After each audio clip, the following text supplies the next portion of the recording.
Alright, in this video, let's learn how to reset your chat theme to the default one that was there actually before you changing it to the new one that you actually made it to.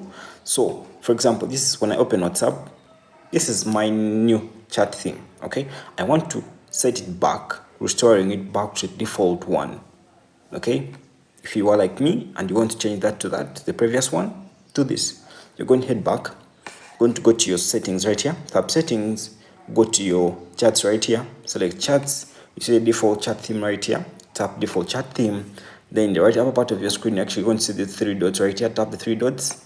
Then you're actually going to see reset theme, tap reset theme. They're going to show you that any changes you have made will reset back to default WhatsApp theme. So you're going to tap on reset. Okay, you can actually see the change on top right here. When you head back to your WhatsApp, come to chats, you'll actually notice that it has gone back to the default WhatsApp theme that you actually had before changing to the new WhatsApp chat theme. That is it. Hit the subscribe button if you pick for the video.